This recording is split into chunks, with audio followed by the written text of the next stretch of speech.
Namah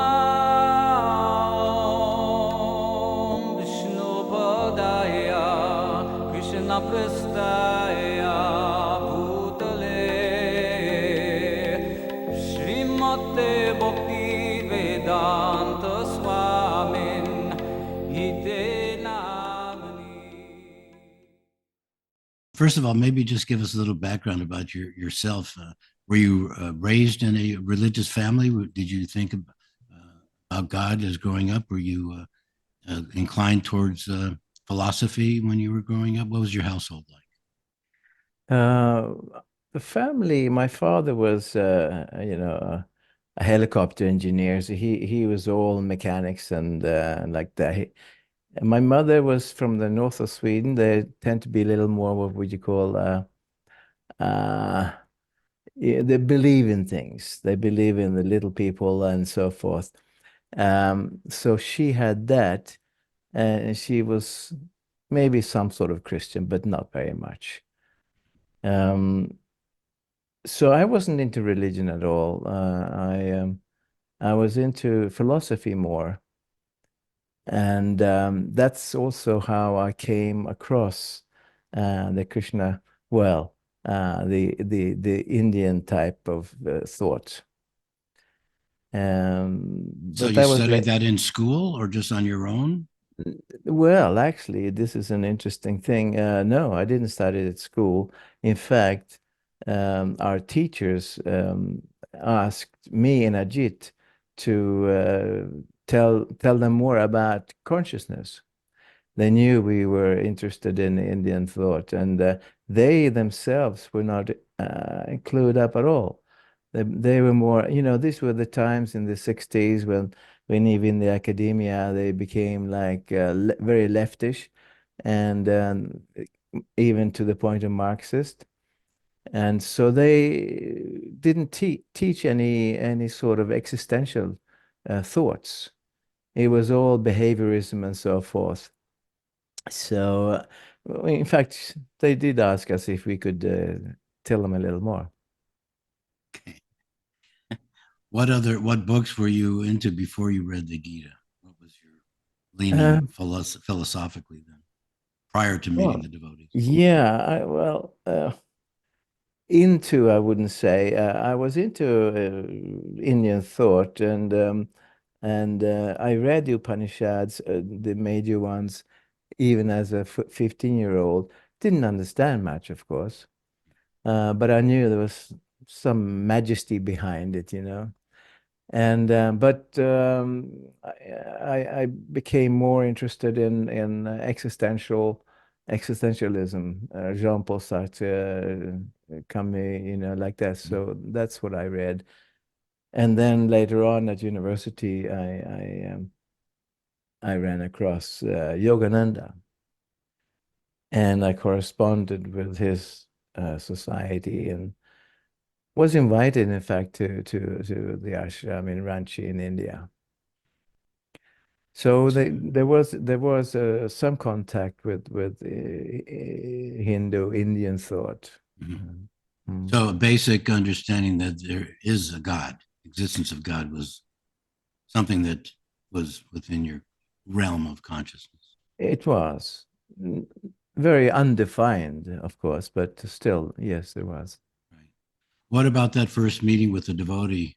It is, yes, I don't know to this day, I don't know who he was. I'm not even sure that he was a devotee, but he must have been some kind because this was we were traveling overland to India, was possible in those days.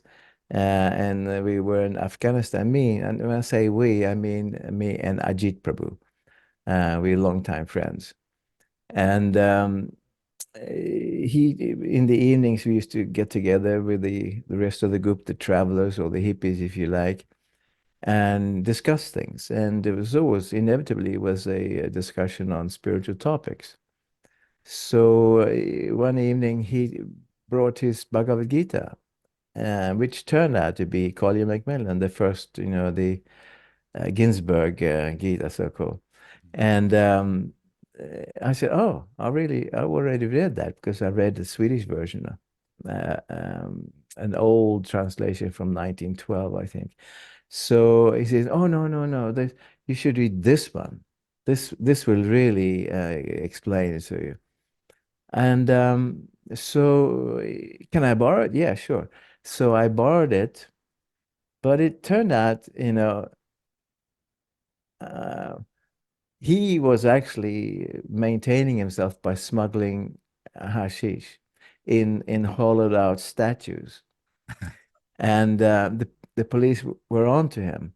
So in the middle of the night, he had to run, and he left the guitar with me, and I was kind of happy about that because I hadn't really finished it. Um, the days went by, maybe weeks, and me and Ajit, we moved on to Pakistan across the border. And we ended up in the same hotel where he had taken refuge, amazingly enough. Who And the one who gave you the Gita? yeah, and he says, "Oh, can I have my Gita back?" Oh yeah, but it's in my luggage, and I'll give it to you in the morning, which I intended to do, of course. But and the night there, the police came again, so he had to run again, and that was the last time I saw him. But it wasn't the last time I saw Bhagavad Gita because I had it and I was reading it while we're traveling in India. What about that particular Gita? Did you see a significant difference in what you had read before? What clicked for you in that particular Prabhupada's version? Everything was explained. That which seemed a little obscure in the Swedish version I'd read before, um, I didn't see how it all hung together. And but there, Prabhupada explained it, so it was just so clear, Mhm. and I immediately accepted it. So from that time to the first time you met Prabhupada or other devotees, so take me chronologically your step to meeting His Divine Grace. Okay. Well, we were traveling around India. I was going to go, like I said, to Ranchi, but it had sort of diminished in my desire after reading Prabhupada's Gita. So I didn't go. We didn't go, and instead we went to Nepal, spent a few months there. Uh, yeah, and then went back into India and on the way down to Australia via Thailand, Malaysia, and we did island hopping in Indonesia, and then jumped over to took a plane across to Darwin in Australia. But all this time, you travel around, you see a lot of people, but the thoughts kept coming up. What am I doing? You know, Prabhupada's Gita was made it very clear. The meaning of life. What am I doing? I'm just wasting time. But it so happened that I hadn't given up sense gratification, and uh, one day, I was working on the railways. We both were working on the railways just to maintain ourselves, and in Perth, and then we must have been spotted by the police because we were dressed in our Indian clothes, as they termed it. So we were quite visible in those days. And one night, one morning, early, the police were knocking on the door very forcefully and forced their way in, and they wanted to raid the place, and uh, they found some. Uh, they found some hashish in a little corner. I thought that it was planted, but they probably wasn't. So we ended up in jail. Um, Strange enough, for just a little piece today would be nothing. But then they were kind of paranoid about drugs in Australia.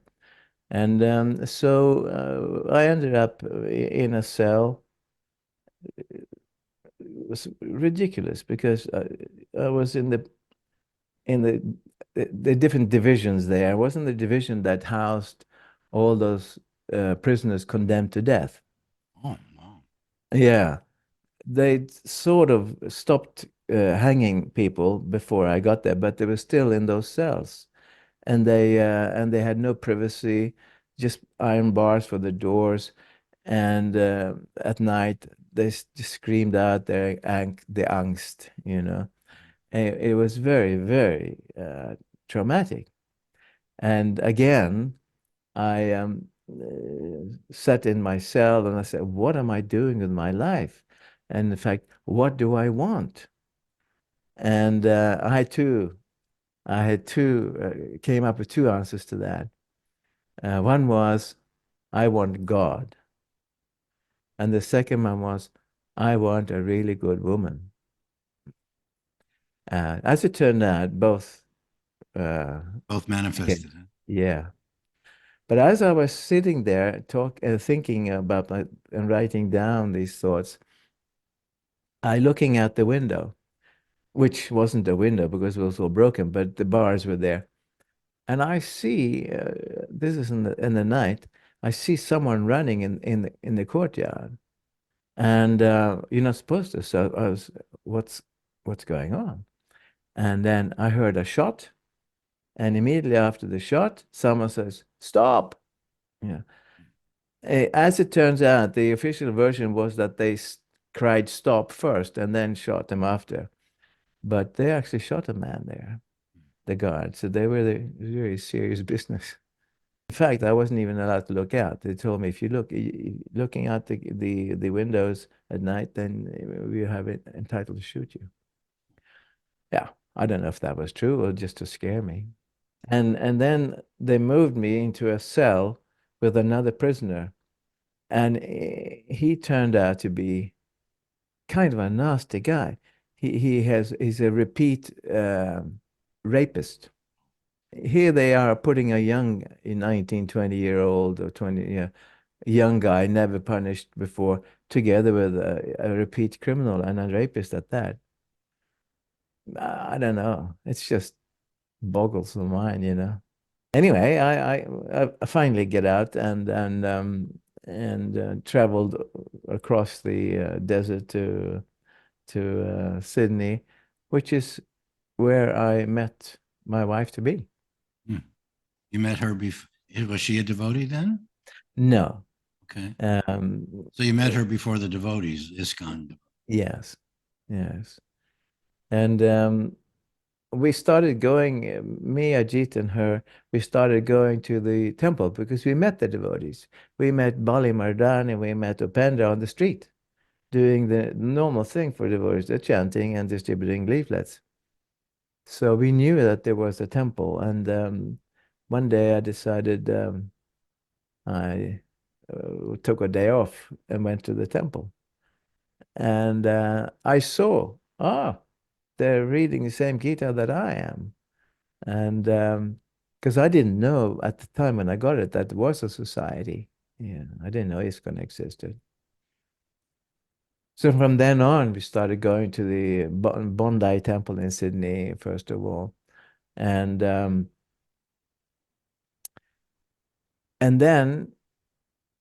me and Ajit made plans to go back to Europe. We're gonna go and join the temple in London. We had heard about the temple, so we knew that. And but it turned out the reality hit, and Ajit, we travel over to Perth again. From there, we're gonna go via Singapore and back. And then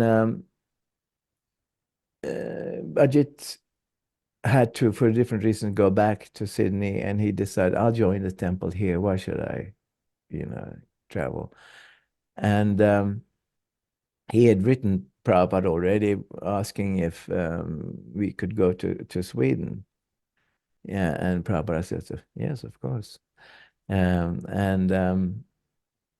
he said to Ajit also, I think Vegavan is there in Australia, so maybe he wants to go too. So so then we had a goal. He was gonna get some money together so he could go to India with his then wife, um, who was actually a devotee before, and he collected money to go back. I went to India with my wife to be, and we, after a few months traveling in India, I said, I don't think I'm going to go to London. Why should I? I heard that Prabhupada was in Bombay. So we went to Bombay, and sure enough, Prabhupada was going to come within a few weeks. And so one morning, very early, came, left the hotel, and we went to the temple and asked if we could join. And we could. And it was decided to make a big pandal program, huge endeavor. And I was assigned to go with Shyam Sundar Prabhu. He's going to collect all different things like the coal for the fires and the grains and so forth. So because I had been in Bombay before, I knew a little bit where, where the market for the grains was and where's the silver market and so forth. So we traveled with him for a while and collecting all these things. And then Prabhupada came he'd been traveling in Maharashtra, I think. And he came, and we went to the airport to meet him.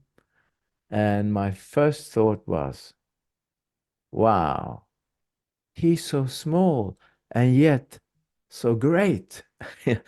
His presence, as you know, his presence was just enormous. And that was my first impression. Small, but, great, great man. And he came, and by that time we had already the Akash Ganga building in Bombay, and Prabhupada moved in there with us. And I treasure those months because I got to see, and as we all did who were there, a personal side of Prabhupada, where he was relaxed and he would sit and chant, and we could come in his room. His door was very often open, or he would in the evening, of course, translate and so forth. But he was walking around in there as a devotee, normal devotee, and that was an eye opener for me. This is how it could be. You could be with your spiritual master, in and you felt his presence, you felt his care. Actually, I was sleeping just outside his room. When the memory is a little faulty, but I think it was Dayananda Swami. So we were sleeping in the temple room just outside his room, and he would come every night to go out. I don't know why, but he walked into the temple, and we would shoot up, and offer our obeisances, and he says, "No, no, no, no, boys, just go back to sleep." In a very fatherly sort of tone of voice. The official role wasn't present there, except when we had programs for life members and other things, and then I really noticed the difference. And my wife was engaged. She was cooking for him partly. She cooked chapatis and other things, simple things that Yamuna didn't do, or it was she learned the discipline of the kitchen. And in fact, I'm jumping a little bit. Go ahead. In fact, when we'd gone to Sweden already, and we went to Germany, to meet Prabhupada. All the, or most of the European devotees came to Schloss Rettishof in Germany, and Prabhupada spotted her, my wife, Padmavati, and he says, "Ah, she's a good cook. She makes good chapatis." And we were all amazed that he remembered, and that he in that way. One time in Mayapur, with the old temple, Prabhupada took his morning walk. And when he used to come back, we would all line up and he would walk and we would throw flowers and stuff. So, so we all bow down. So I'm bowing down. And then I noticed the feet, Prabhupada's lotus feet, stopping just by my head. Mm. And I was wondering, is he going to move on? And then I looked up and he says, Vegavan Prabhu, when did you come? I said, oh, I came a few days ago, Prabhupada. And he says, and why haven't you come to see me? And, what do you answer to that? My answer in my heart was, well, I didn't think I was worthy, that type thing. Anyway, he walked on. And a little later, someone touched my shoulder and says, Prabhupada wants to see you. So I went up to Prabhupada's room. I didn't know what to expect.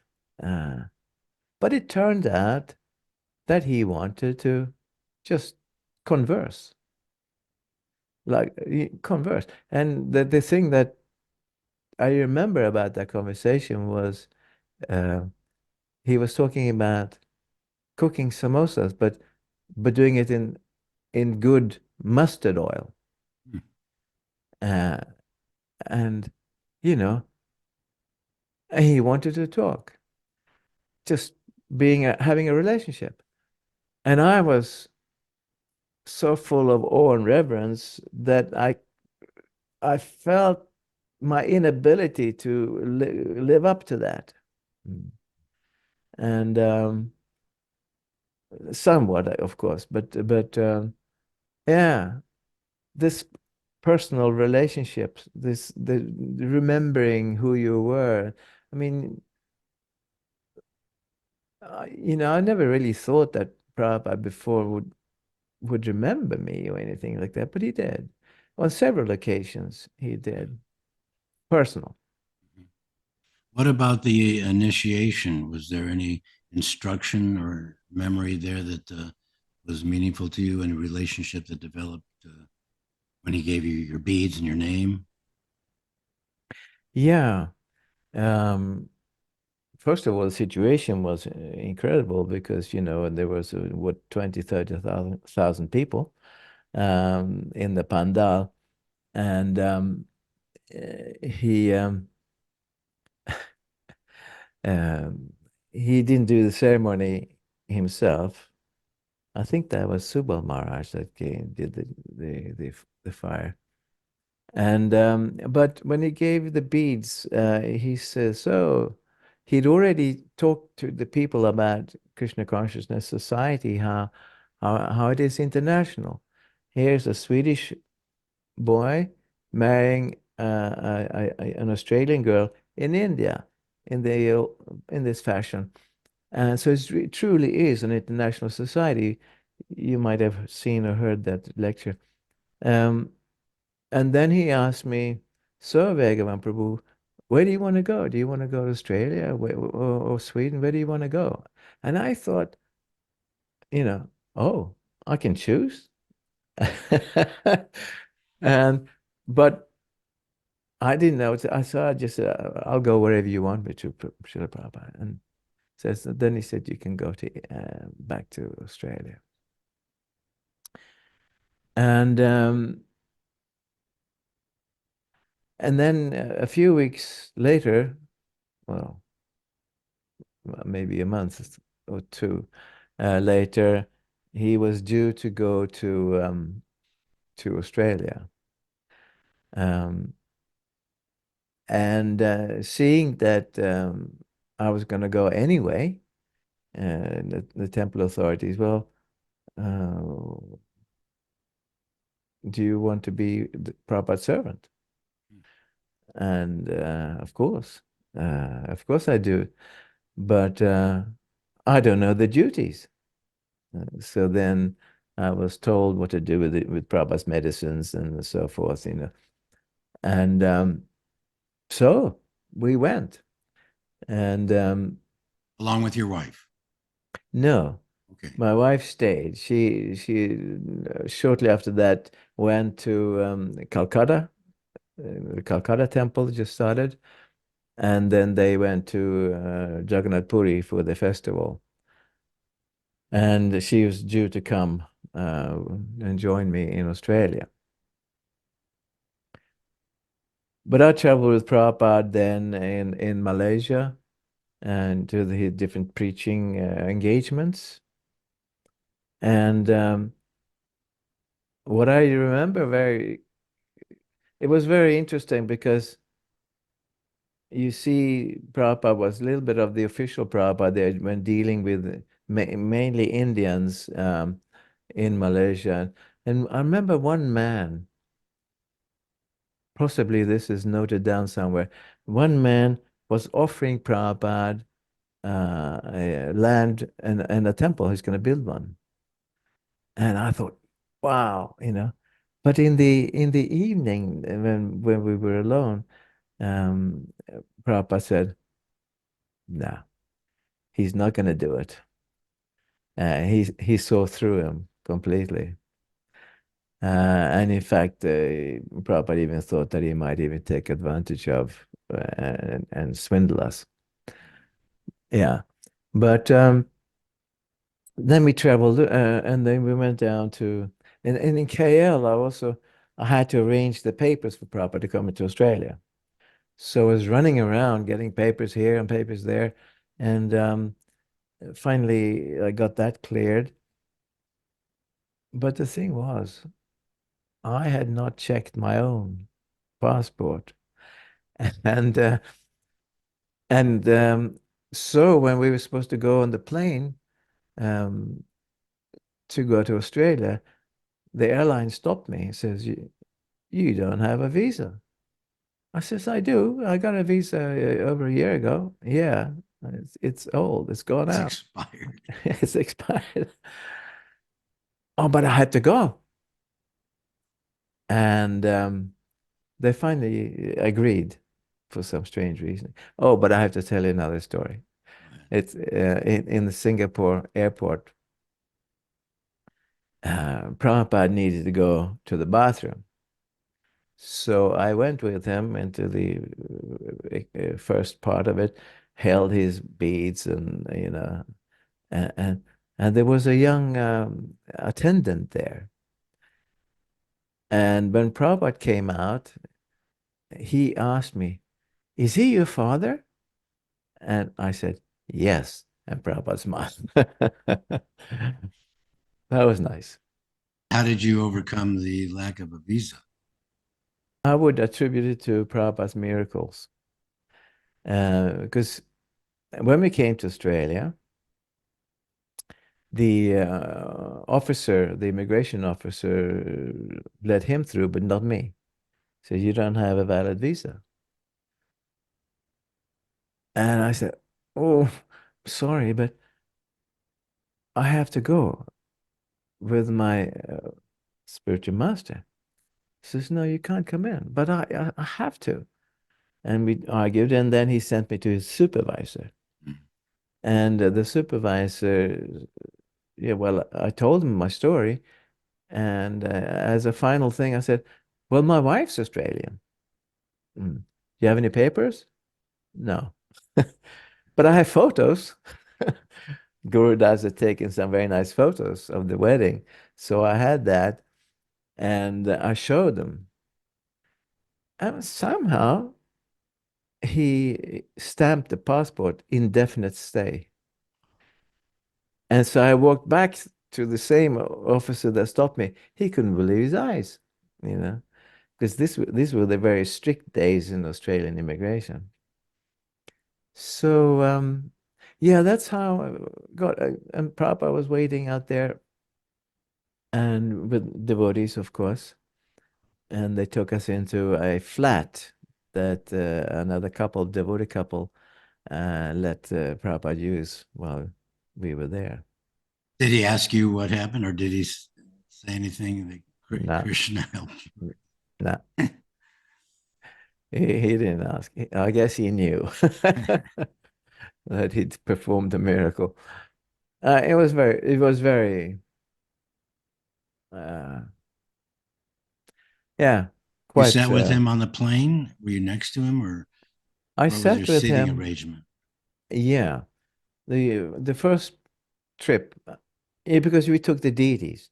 There were some deities that an Indian gentleman has sent to the temple in Sydney, but they sent it to the first address, and the devotees had moved, and I guess not mentioned where they moved to, so they were sent back to India, and they ended up in the Akash Ganga building, and so it was decided that we'll take the deities with us.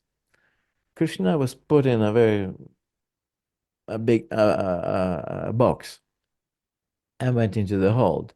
But Radharani, I carried Radharani, and I sat with Radharani, and and On your lap, or a separate seat for her? uh, well, it turned out that the seat next to me was free, so I put her there. But I didn't know, can I stay on the same level? Should I go on the floor and sleep on the plane? But in the beginning, the first part of the plane from India to Malaysia, then I sat next to Prabhupada. And well, the attendants come, and Prabhupada had his prasadam with him, and he was eating that. And then a flight attendant asked if I wanted anything, and I thought I can't eat karmi food. So I didn't take it. And then I saw Prabhupada take something from there. I thought, oh, maybe I should. But Prabhupada gave me something little, uh, probably some part of a samosa or something like that. And then when we arrived in Malaysia, uh, the devotees, of course, met us there, and Bali Madan joined us. So it was three of us that traveled to Australia. Now, I can't say that I got any special instructions there. It's just wordless instructions, I guess. Um, for me, being in that presence was probably the biggest lessons I have had in my Krishna conscious life. Um, Has it affected your behavior, your thoughts about how to act or behave, yes, just by that very much so. association? I noticed, first of all, when we came to Australia and we were in the temple, um, I noticed the devotees there had a very, I don't know how to put that in words, stereotype understanding of it was very much of a rules and regulation type strict relationship, but no exchanges between the devotees. Uh, Mhm. not very much. And I was used to being with the devotees in India, and we were very much, although there were conflicts, of course, but very much of a freer um, relationships. But of course, all the devotees in Sydney at that time were new. They were new devotees. In fact, the temple president he just got initiated just by letter, just prior to our arriving, and no one was Brahmin initiated. So they were, yeah, we were all new, and so I noticed that difference, and also noted the difference in Prabhupada's how he engaged with the devotees there. And but the main thing that I noticed was uh, the attitude that I had towards Srila Prabhupada and the attitudes that of course, very new devotees had. Uh, and I saw that side of Prabhupada that was personal. I mean, that was invaluable. I saw that the Prabhupada could be a normal human being as well as the icon, and it made it very clear to me that Krishna consciousness is possible. It is possible to achieve Krishna consciousness. You can be a man and you can be, you know, a pure devotee. It's possible. Mm. And it's, you know, from what we know about a lot of searching for God is that the God is so transcendent, he's so far away. And Krishna consciousness is so far away. I'm just a lowly creature. Everything is so far away. But with Prabhupada, it became right here. It gave you faith, maybe for yourself, A lot of faith. that you can make advancement. Yeah. And I'll tell you a story. And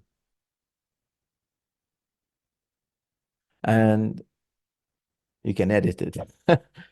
um, after about a year later in Australia, or even 2 years, I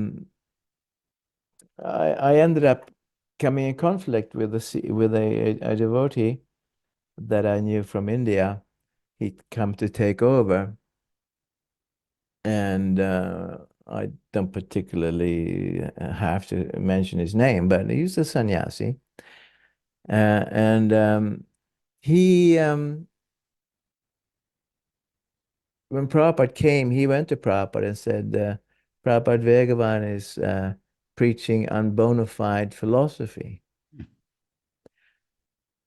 And Prabhupada, you know, I wasn't there at that time, so he said, well, ask him to come. So I knew what this devotee had done. So when I was asked to come, I was quite nervous. Mhm.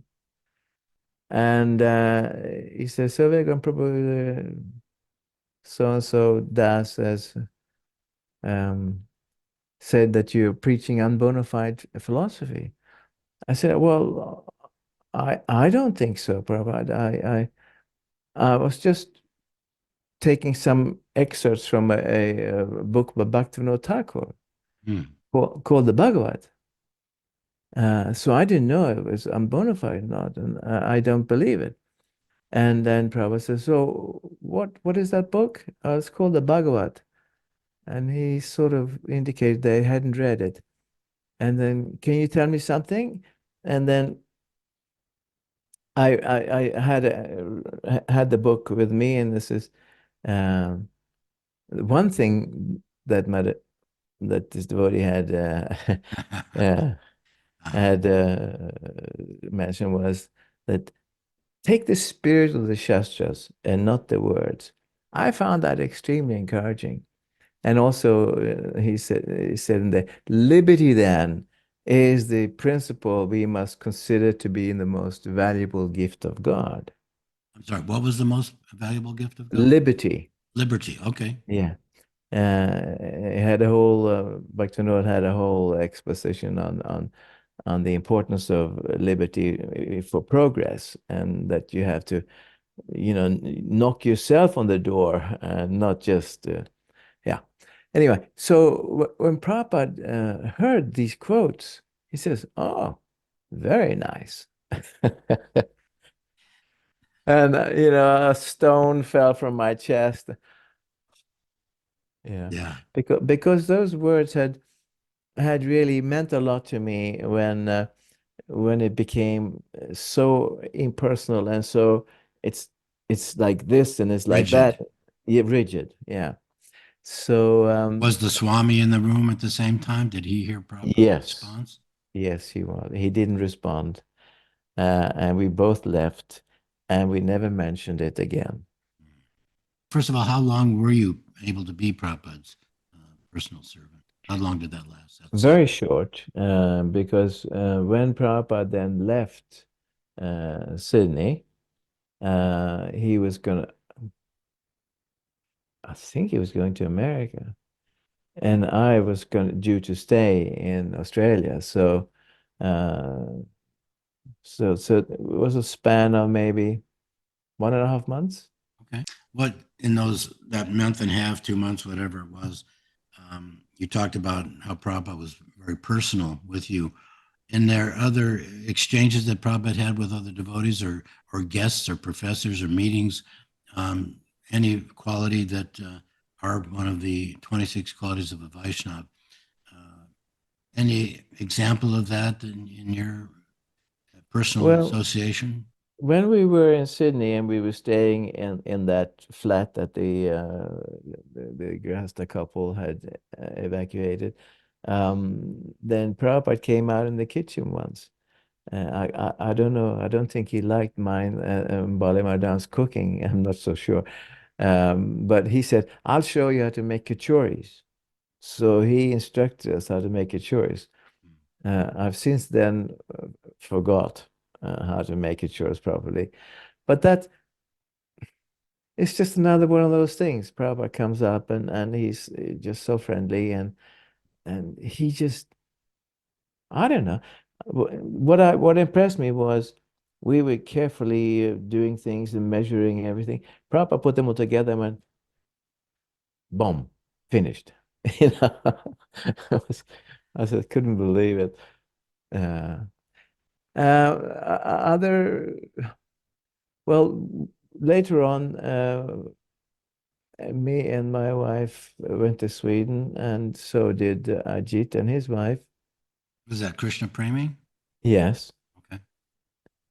she Prabhupada said about her, she always cries for Krishna because she used to sing beautifully, but she always cried. Uh, uh, and He said that in wonderful. a complimentary way. Oh yes, very much so, very much so. So we went to Sweden, and after a few months, uh, Prabhupada uh, came to Sweden actually. And there was a program arranged, well, lots of programs arranged. Uh, First of all, we had all the German devotees, a lot of English devotees, the from the Netherlands. So we had lots of devotees staying there. And Prabhupada um, met with a professor in at the Stockholm University. He knew Bengali, and so they had a talk about that. But unfortunately, um, I only heard snippets of that conversation, as I did with most of his guests, because we had so many devotees. I had to arrange too many things. I was running here and there and everywhere, and not the least, I had to go and explain our situation to our neighbors, because there was a whole fleet of Volkswagen buses along the taking up the whole street practically, and they were not so pleased. And our next door neighbors were Pentecostals, so they were Mm. doubly not pleased. But so a lot of practical things had to be done. So I didn't get so much of the conversations. Uh, One thing that I did get was I had met on the street the director of a Christian think tank, um, and they had a beautiful place um, just outside Stockholm, where authors used to be able to rent a room and finish off their books or research or something. A huge library, really nice place. And I met the director, and he was interested in us.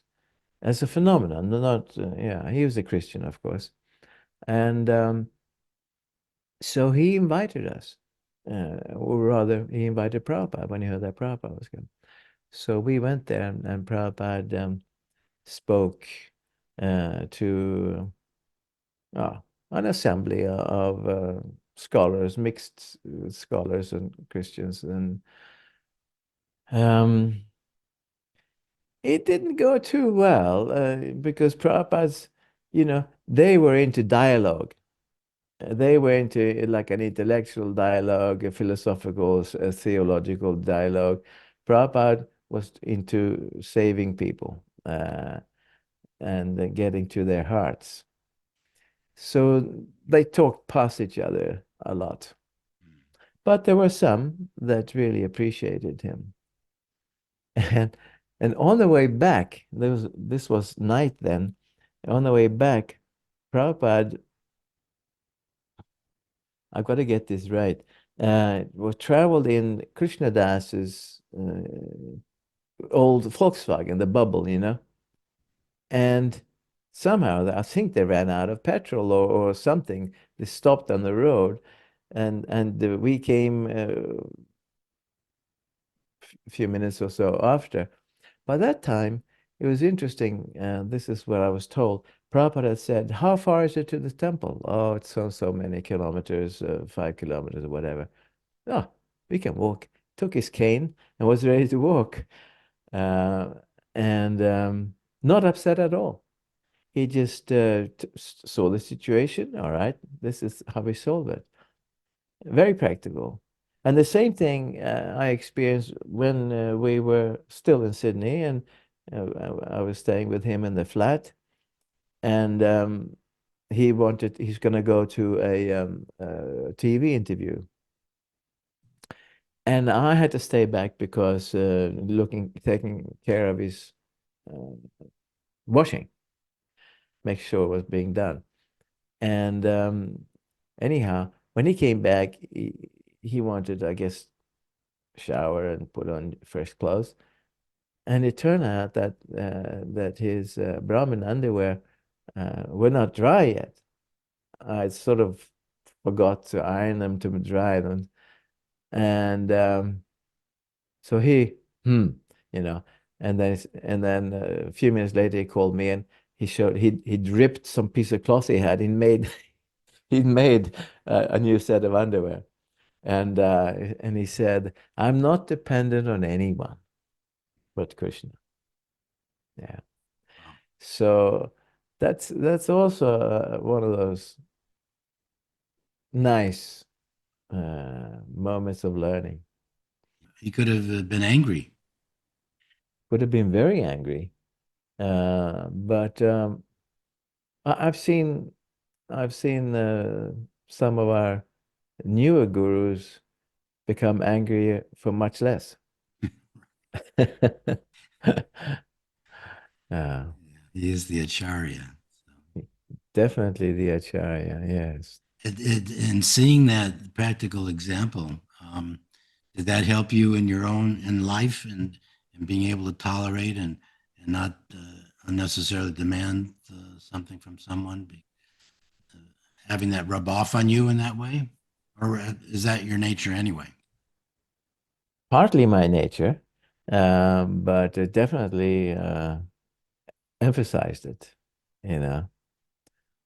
I we when we started the temple in Sweden, um, well, first of all, uh, before going to Sweden, um, me and my wife, we started a temple in Perth, Western Australia. And so we were there for a few months, and then Prabhupada came and to Australia, and we went to see him. And then this is something that I've never heard anyone speak about. Um, we were three householder couples, and he called the men, myself, I think it was Upananda and somebody else. Um, and he said he wanted to try a new way of preaching. And he said, you three and your wives just go somewhere where there's no temple and dress in normal clothes for the location. Even get a job, he said, but start inviting people for prasadam Mhm. and kirtan. And I thought, wow, that's really an opportunity because it opens up so, yeah, because in Australia we were hunted by the local law enforcement for obstructing the sidewalks and so forth. So we had to run and hide in shops and everything. So we were always in the court. And I thought, here's an opportunity to do something different. So when we came to Sweden, that was my frame of mind. I was going to do this preaching that way. Unfortunately, our GBC at the time did not agree, even though I guess he didn't believe me Mhm. that I said it came from Prabhupada, but he didn't bother to find out either. So he said, no, no, we do it the normal way. We go and distribute books or whatever it was we distributed. It was pamphlets. And so we started off that way, and then Prabhupada came and so forth. But I always had that in mind, what Prabhupada said. And when we got the temple going after Prabhupada left, that's basically what we did, a combination of the two. We started an outreach program, going out to scholars, theologians and bishops and whatever. Got a lot of interest and a lot of contacts, and we got a good reputation. And we got a very nice place, like a manor type buildings, and we set aside a room for a library, and then we actually had two big conferences there. Invited others, not just us speaking, but lawyers and what is religious freedom, and all different sort of topics. It was hugely successful. And it resulted in books afterwards and a lot of good PR. But it was more than that. It it was we got friends in high And what's places. Um, and so we were really enthused about this program because it was working. And at the same time, we had the temple running as normal. Mhm. But this was something that we thought this is a very good way. And then I got the opportunity to start a local radio uh, program, which which I did, and it very quickly became. I can't really say why, but it became very probably the most popular one. Uh, and in fact, 2 years ago, I'm living in a little town in South Sweden, and a man came up to me. It turned out to be a scholar. He's Swedish, but he was teaching in Sorbonne in France, which is a high prestige university. And he said to me, "Are you a Vegavan?" I said, "Yes." Ah, you were the only thing that you could listen to on the radio. Um, so so these programs did open roads that we wouldn't have had otherwise. And you know what you probably thought about this long time ago, but um, I discovered then that there's such an advantage having normal clothes, but there's also an advantage of having the devotee garb. Because if you shaved head and these type of clothes, they have no idea to suss you out. Who are you actually? So that I found out that could get us into good in places where we could never get in before. because they just didn't know what is this type of person. So that was good. So to change between these, well, that became quite a strange situation when we got this manner because um, we decided first contact we had wigs on. Yeah, me and Ajit. And so, the man knew that we had a some Indian theological background, so he was interested. Next time he sees us, we shave. So, ah, I don't know what that proves, but it was very popular. I know that. And I used to have, yeah, well, sometimes Ajit also have an all-night program. Yeah, for people who couldn't sleep or working night shifts and things like that. And that became also, that's a talkback, people calling in. And we could have long discussions. It wasn't pressed by anyone, station manager or something. I Mm. could I could speak to someone for an hour if it was an interesting person. So I think that made it popular listening. Right. When Prabhupada came to Germany to the Schloss Rettershof, um, we had a child. We had a young child by that time, um, a baby, and of course she wanted to be in the lecture. She was sitting with the women, I was sitting with men.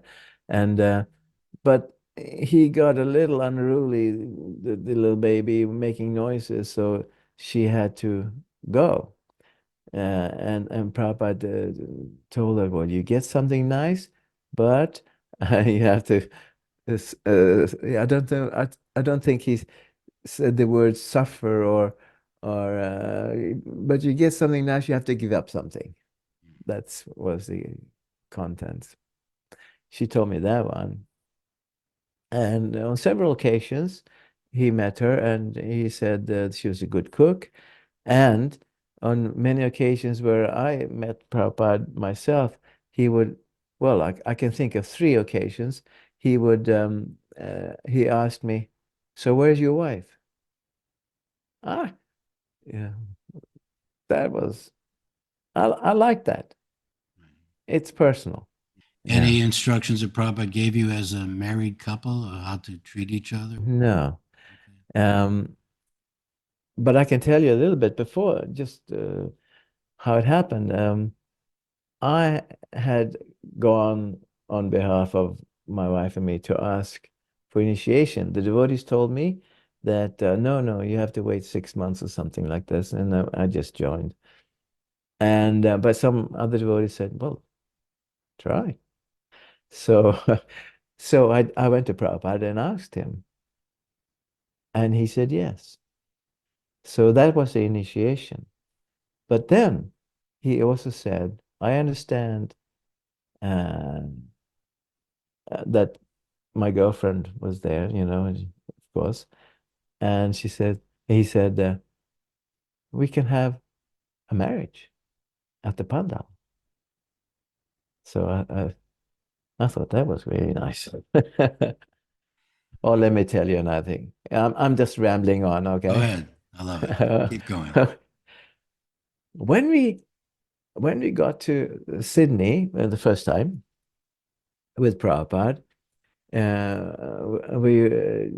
and Prabhupada are up in the flat, and I think there was Charu came up as a temple president then, and he they were going to make a list of who's going to get second initiation. So they were talking back and forth of candidates, and I was giving Prabhupada a massage at that time. I was actually massaging his head when he said, and I think Vegavan should get two. Uh, and this is something I haven't told very much, but my first impulse was to bend over and give his head a big kiss. I didn't. So I take some pride in being officially recommended by Prabhupada for Formal. second initiation. Yeah. Yeah. Yeah. Can I say a last thing? Yes, sir. You know, when Prabhupada was very ill at the end of his life, he somehow then managed to get to London, the Bhaktivedanta Manor, for Vyas Puja. Um, and he was so weak he had to be carried. You might have seen the films, yeah. And he could hardly see. His eyes were so sensitive. He had dark glasses and stuff like that. And I think Tamal Krishna Maharaj asked me if I wanted to do the puja, the ceremony, the arati for Prabhupada. And of course, yes. And then as I was doing it, Prabhupada turns and asks Tamal to come. And he asked him, who's doing the ceremony, the puja? So he said who it was. And, and then, so that was an honor, really an honor to be able to be allowed to, Prabhupada allowed me to do this last thing, his last, yes, puja. And knowing you, he gave his approval that he accepted you because of your relationship. So it's personal. I took it like that, a continuation of personal. And as I said before, when we first joined, I was in such awe and reverence that I couldn't really be reciprocate. I guess to his satisfaction, but I don't know that. But got a little better over the years, but still, that doesn't leave you the awe and reverence because it was Prabhupada, yeah. And I do regret to this day that I could not be more personal with him. I'm very happy about what I got from Prabhupada and the situations, but still, I looked at Shruti Kirti Prabhu, I looked at Hari Sori Prabhu, and Hari Sori especially had a very informal relationship. It seemed to me, and I should have been like that. But I guess that's not my nature. It's in itself. Yeah. Count your blessings. I think you're very fortunate, and I would not regret if I were you. I envy your position. So I want to thank you for sharing your memories with me and the audience here. Well, thank you for allowing me to come and speak. All glories to Prabhupada. Glory to Srila Prabhupada. Jai Anilo Premadana Koruna Prachu